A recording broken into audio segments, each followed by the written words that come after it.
नमस्कार बच्चों, सिद्धार्थ शिक्षा सदन सोहित रोड द्वारा संचालित ऑनलाइन क्लास में आप सबका फिर से स्वागत है। मैं आपका संस्कृत का अध्यापक गोविंद चौहान। आज हम संस्कृत की पाठ्य पुस्तक का अध्ययन शुरू करेंगे। हमने पिछले एक महीने से संस्कृत के व्याकरण के टॉपिक पढ़े हैं और मैं उम्मीद करता हूँ कि आपने उन टॉपिक्स को ध्यान से पढ़ा होगा, क्योंकि आप जानते हैं कि जब हम पाठ्य पुस्तक का अध्ययन शुरू करेंगे तब उसमें व्याकरण बहुत ज़्यादा काम आने वाली है। और इसीलिए एक महीने तक हमने व्याकरण के सामान्य टॉपिक्स जो हैं वो पढ़े हैं। व्याकरण के कई टॉपिक्स अब तक बाकी हैं। संधि, समास, प्रत्यय, उपपद, विभक्ति। यह ऑनलाइन पढ़ाई में आपको अच्छे से समझ में नहीं आएगा, इसलिए ये हम जब ऑफलाइन पढ़ाई शुरू करेंगे तब पढ़ेंगे डिटेल में। तो हम शुरू कर रहे हैं हमारा पहला अध्याय, जिसका नाम है सूची पर्यावरणम। इसमें आपको संस्कृत के श्लोक मिलेंगे। हम उसका अन्वय, शब्दार्थ, हिंदी और संस्कृत व्याख्या आदि करेंगे। तो आप देखिए, सबसे पहला जो श्लोक है वो लिखा हुआ है, दुर्वहमत्र जीवितम जातम प्रकृतिरेव शरणम शुचि पर्यावरणम महानगर मध्ये चलद अनिशम कालाय सचक्रम मनः शोष्यत तनु पेशयत भ्रमति सदा वक्रम दुर्दान्ते दर्शनम नेर्मुना श्यानेव जनग्रसनम शुचि पर्यावरणम। श्लोक का तो इंदिरा से हम करने वाले हैं। इसमें कुछ शब्द हैं जिस पे संधि है। जैसे सबसे पहला शब्द है दुर्वहम अत्र, यानी दुर्वहम धन अत्र, यहाँ पर है अनुस्वार व्यंजन संधि। फिर चौथा शब्द है प्रकृतिरेव, प्रकृतिरेव में प्रकृति ही धन एव, यहाँ पर ऋत्विशक संधि है। तो इस प्रकार से जहाँ संधि वाले शब्द आपको मिले, मैंने आपको 9th में पढ़ाया था, तो आप उन लोगों को, उन शब्दों को अपने पाठ्य पुस्तक में, अपनी उत्तर पुस्तिका में दोनों जगह पे लिख दीजिए, जिससे आपको आसानी रहेगी। आप जब भी अपनी उत्तर पुस्तिका या पाठ्य पुस्तक से कुछ भी पढ़ना शुरू करेंगे तब आपके सामने वो शब्द आ जाएंगे।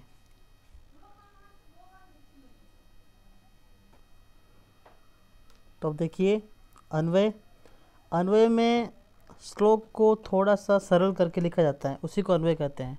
तो यहाँ पे देखिए श्लोक को थोड़ा सरल किया गया है। अत्र जीवितम दुर्वहम जातम अतः प्रकृति ही शुचि पर्यावरणम एव शरणम कालाय चक्रम अनिशम महानगर मध्ये चलत मनः शोष्यत तनु पेशयत सदा वक्रम भ्रमति अमुना दुर्दान्ते दशने जनग्रसनम एव स्यात् शुचि पर्यावरणम एव शरणम। फिर आगे देखिए इसके शब्दार्थ। शब्दार्थ आप देखिए, अत्र, अत्र का अर्थ हो गया यहाँ। वैसे इसका अर्थ होता है यहाँ, लेकिन इस शब्द का अर्थ इस श्लोक के हिसाब से होगा अस्मिन संसारे, यानी इस संसार में। यहाँ का मतलब इस संसार में। जीवितम, जीवितम का अर्थ है जीवनम, हिंदी अर्थ है इसका जीवन। दुर्वहम, दुर्वहम का अर्थ है दुष्करम, यानी कठिन या दुभर। जातम, जातम का अर्थ है भूतम, उत्पन्नम, और हिंदी अर्थ है इसका हो गया है। अतः प्रकृति ही, अतः प्राकृतिक स्थलम, यानी प्रकृति या प्राकृतिक स्थल। शुचि, शुचि पर्यावरणम एव, यानी शुद्ध पर्यावरणम एव, हिंदी अर्थ है इसका स्वच्छ शुद्ध वातावरण ही। शरणम, शरणम का अर्थ हो गया संस्कृत अर्थ आश्रय, और हिंदी अर्थ है आश्रय योग्य है। अर्थात शुद्ध पर्यावरण में की शरण में ही जाना चाहिए। कालायस चक्रम, लोह चक्रम, यानी लोहे का पहिया। अनिशम, अहर्निशम, जिसका अर्थ है दिन रात। महानगर मध्ये, विशाल नगरेशु, महत्सु नगरेशु, जिसका हिंदी अर्थ है महानगरों में। चलत, गतिमत प्रवृत्तमानम, जिसका अर्थ है चलता हुआ। मनः शोष्यत, मनसः शोषणम कुरुत, यानी मन का शोषण करता हुआ। तनुहु, तनु का अर्थ हो गया शरीरम और हिंदी अर्थ इसका शरीर को, द्वितीय विभक्ति लगा रखी इसमें। पेशयद, पिष्टि कुर्वत, यानी पिसता हुआ। सदा, जिसका अर्थ है सर्वदा सदैव, हिंदी अर्थ इसका हमेशा या सदैव। सदैव में वृद्धि स्वर संधि है, सदा धनेव। वक्रम, कुटिलम, इसका हिंदी अर्थ है टेढ़ा मेढ़ा वक्र गति से। भ्रमति, घूर्णति, यानी घूमता है। अमुना अनेन, इसके द्वारा। दुर्दांते विकराले भयंकरे, यहाँ पर ये ड नहीं है इस शब्द में, मैं इसको अंडरलाइन कर रहा हूँ, आप देखिए ये ड नहीं है। आपको मैंने बताया था 9th क्लास में कि यह जो क वर्ग है उसका पंचम वर्ण है, इसलिए इसको अंग पढ़ा जाएगा। तो भयंकरे, जिसका हिंदी अर्थ है विकराल। दसने दंते, जिसका अर्थ है दांतों से। जनग्रसनम एव, मानवानाम भक्षणम। निगीर्णिम एव, यानी मानव का विकास विनाश ही। स्यात भवेत, इसका अर्थ है होना चाहिए या होगा। अतः शुचि पर्यावरणम एव शुद्धम वातावरणम एव, यानी स्वच्छ जलवायु ही शरणम आश्रय, जिसका अर्थ है एकमात्र सहारा है। आगे देखिए इसका संदर्भ और इसका प्रसंग। गीतांशो अयम अस्माकम, यहाँ पर देखिए क्या शब्द है, गीतांशो अयम शब्द है गीत, फिर बाद में है अंशः, धन अयम, धन अस्माकम, 4 संधियाँ होती है। सेमोसिटी, आपकी जो पाठ्य पुस्तक है उसका नाम है सेमोसी। इस पाठ्य पुस्तक से पाठ्य पुस्तकस्य शुचि पर्यावरणम इति पाठात् उद्धृत। पाठो अयम, पाठः धन अयम, उत्तोषक संधि। प्रोफेसर हरिदत्त शर्मणा, ये इनके लेखक है। रचितात लस्य लतिका इति गीति संग्रहात संकलित, ये संकलित किया गया है इस गीत से। पाठे अस्मिन कवि पर्यावरणम प्रदूषण आदृत्य, यानी इस पाठ में कवि जो है वो पर्यावरण प्रदूषण के आधार पर लिखता है। ठीक है, अब देखिए यहाँ पे क्या लिखता है वो हम हिंदी अनुवाद में देखेंगे। तो यहाँ पर इसका हिंदी अनुवाद दिया गया है संदर्भ का। यह गीतांश हमारी सेमुसी पाठ्य पुस्तक के सूची पर्यावरण पाठ से लिया गया है। यह पाठ प्रोफेसर हरिदत्त शर्मा रचित लस्य लतिका गीति संग्रह जो है उससे संकलित किया गया है। इस पाठ में कवि पर्यावरण प्रदूषण के आधार पर लिखता है। देखिए क्या लिखता है हिंदी अनुवाद में। इस संसार में जीवन दूभर हो गया है, यानी दुष्कर हो गया है। यहाँ पर अब जीवन जी नहीं सकते व्यक्ति, इंसान।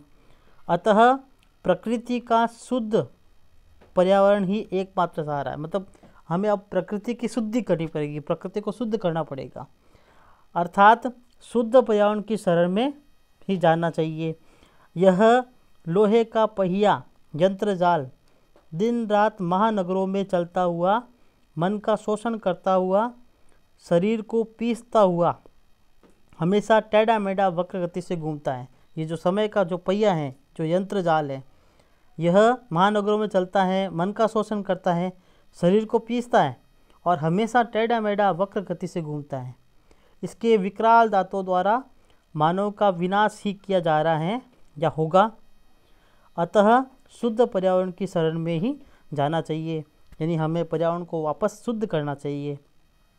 आगे देखिए इसकी संस्कृत व्याख्या। संस्कृत व्याख्या में आप देखिए, अस्मिन् स्थाने जीवनमपि दुष्करम अभवत्। संस्कृत व्याख्या जो है वह हिंदी अनुवाद है, उसको संस्कृत में ट्रांसलेट किया। बच्चों मैं आपको एक बार बता दूं कि श्लोक जो होता है तो श्लोक बहुत ही कम शब्दों में लिखा जाता है। जब आप उसका हिंदी अनुवाद करोगे तो आपको शब्द बहुत ज़्यादा मिलेंगे, और फिर जब आप उस हिंदी अनुवाद को संस्कृत में वापस ट्रांसलेट करोगे, उसका अनुवाद करोगे, तो वो जो आपको मिलेगा वो होगी इसकी संस्कृत व्याख्या। तो ये इसकी संस्कृत व्याख्या है। देखिए, अस्मिन् स्थाने जीवनमपि दुष्करम अभवत्, अत प्राकृतिक स्थलानां शुद्धम पर्यावरणम एव एकमात्र आश्रयः। लोह चक्रम दिवारात्रम महत्सु नगरेषु गतिमानमस्ति मनसः शोषणं कुर्वन् शरीरं च पिष्टीकुर्वन् चूर्णयन् वा सदैव कुटिलं चक्रवत् गृह्णति अनेन विकराले दन्ते मानवानां भक्षणं पीडनं च भवेत् अतः शुद्धं पर्यावरणम् एव प्राणिनाम आश्रयम अस्ति। इसका हिंदी अर्थ देखिए, यहाँ जीवन भी दुर्भर हो गया है, अतः प्राकृतिक स्थानों का शुद्ध पर्यावरण ही एकमात्र सहारा है। लोहे का पहिया दिन रात विशाल नगरों में गतिमान है, मन का शोषण करता हुआ शरीर को कुचलता हुआ वक्र गति से घूम रहा है।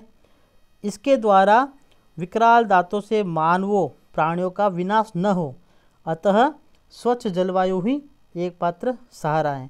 यानी हमें वापस इस पर्यावरण को शुद्ध करना है, हमें शुद्ध पर्यावरण में रहना है। आगे देखते हैं अगला श्लोक।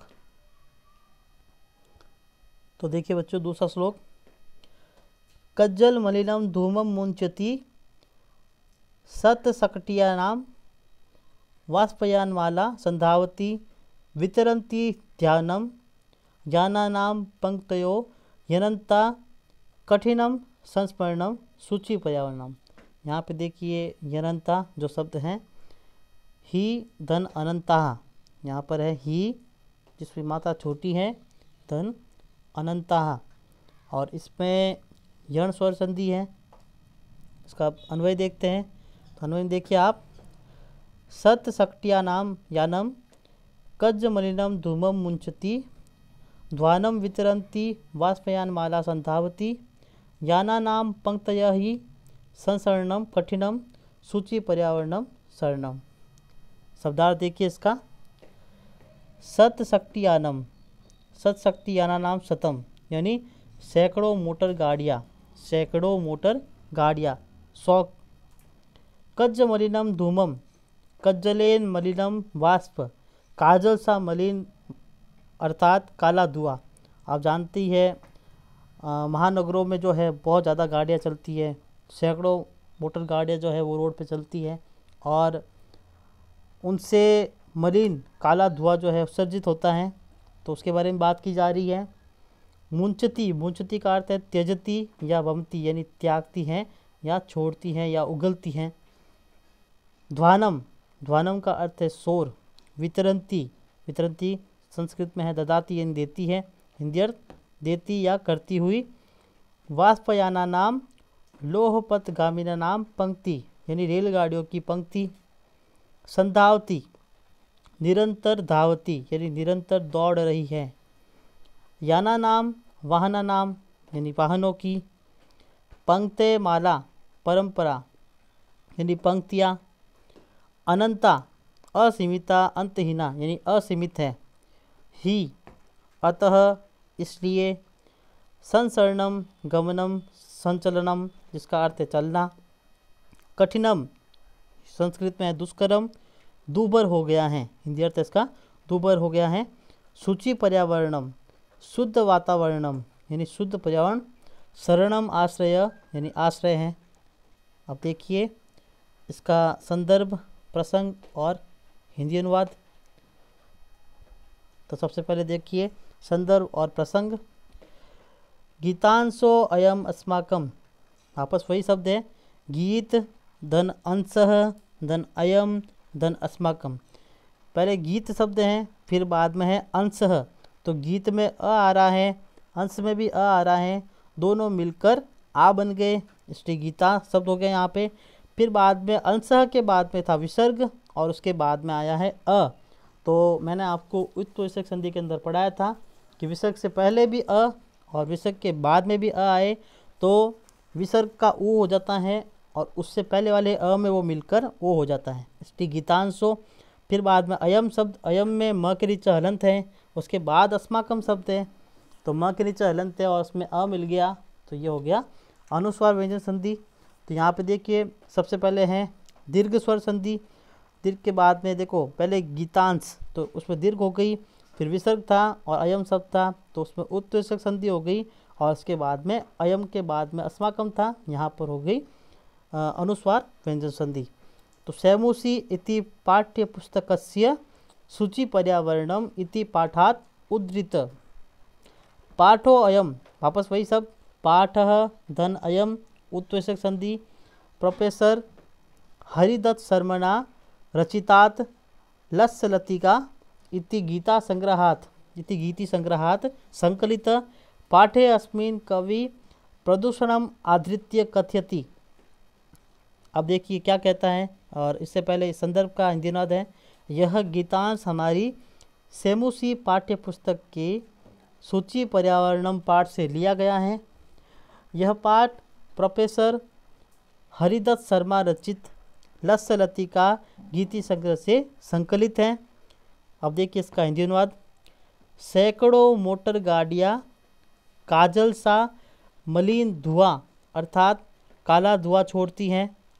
शोर करती हुई रेलगाड़ियों की पंक्ति निरंतर दौड़ रही हैं। वाहनों की पंक्तियाँ असीमित, अंत न होने वाली हैं, इसलिए रास्ते में चलना भी दूभर हो गया है। अतः शुद्ध पर्यावरण की शरण में चलना चाहिए। बच्चों, आप लोग कई बार महानगरों में जाते होंगे और आपने देखा होगा कि रोड पर जब कोई पैदल व्यक्ति रोड पार करना चाहता है तो उसको कितना टाइम लगता है, आप सब अच्छी तरह से जानते हो। तो यहाँ पर हम जो हैं ऐसे स्थान पर रह रहे हैं जहाँ पर गांव हैं, लेकिन हमने महानगरों को देखा भी है। और सच में जब हम महानगरों की ओर बढ़ते हैं, महानगरों को देखते हैं, तब हमें समझ में आता है कि हम शुद्ध पर्यावरण में रह रहे हैं। हालांकि हम भी अपने पर्यावरण को अभी अशुद्ध कर रहे हैं, लेकिन हम महानगरों से शुद्ध पर्यावरण में रह रहे हैं। हमें अपने पर्यावरण को महानगरों की पर्यावरण की तरह नहीं बनाना है, उल्टा हमें महानगरों के जो पर्यावरण है उसके अंदर भी सुधार करना है। हमें कोशिश करनी है जो लोगों को जागरूक करना है। तो यहाँ पर कवि का उद्देश्य यही है। ठीक है, अब देखते हैं इसकी संस्कृत व्याख्या। तो संस्कृत व्याख्या में आप देखिए बच्चों, संस्कृत व्याख्या सत्संख्यकानि वाहनानि कज्जल सदृशम मलिनम धूम जालम वमंती त्यजंती वा ध्वनि लोक कुर्वन्ति लोहपथगामिनां पंक्ति निरंतर धावती। वाहनानां पंक्तयः असीमिता अंतहीना वा पंक्तयः सन्ति, अतः संचलनम अपि दुष्करम जातम। यहाँ पर देखिए संचलनम अपि यानी संचलनम धन अपि अनुस्वार व्यंजन संधि दुष्करम जातम, अतः शुद्ध वातावरणम इदानीम एकमात्रम आश्रयम अस्ति। हिंदी देखिए इसका। सैकड़ों की संख्या में मोटर गाड़ियों की पंक्तियां निरंतर दौड़ रही हैं। वाहनों की पंक्तियां असीम और अंतहीन हैं, अतः चलना भी कठिन हो गया है। अतः शुद्ध पर्यावरण ही अब एकमात्र सहारा है। तो आज हम इस श्लोक वाले पाठ के 2 श्लोक ही पढ़ेंगे। आप लोग इसमें जितनी भी संधि कुछ मैंने बताई है, कुछ आप लोगों को ढूंढनी है। तो जब आप इसका होमवर्क करके भेजोगे, होमवर्क में आपको दोनों श्लोक पूरी तरह से लिखने हैं, और जब आप होमवर्क करके भेजोगे तो सबसे अंत में आपके द्वारा छाटी हुई संधि और मेरे द्वारा बताई हुई संधि जो है वो आप लिखोगे, और उसे मैं चेक करूँगा। अगला अध्याय, अगला जो है श्लोक वो हम अगले दिन पढ़ेंगे। धन्यवाद।